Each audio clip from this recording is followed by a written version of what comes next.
Sen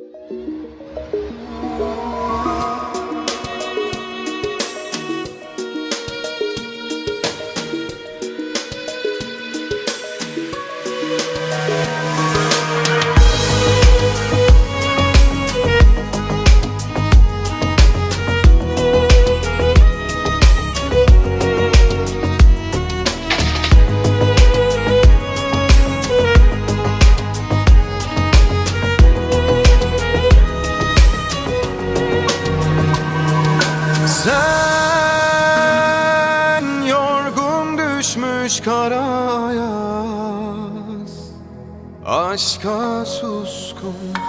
Yok başka bir yol, kanatların rengi solgun. Bilsen kendimden uzaktayım.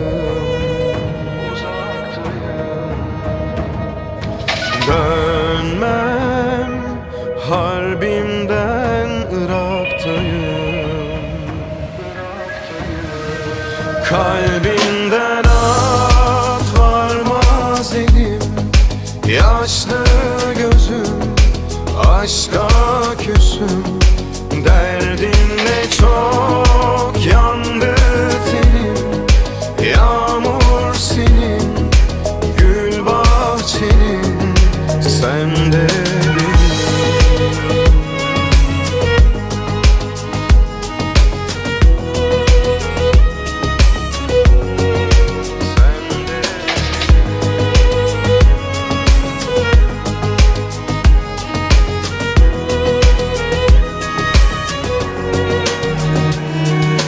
Sen yorgun düşmüş kara yaz,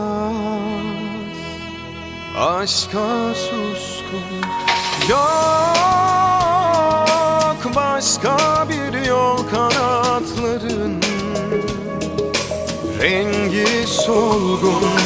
Bilsen kendi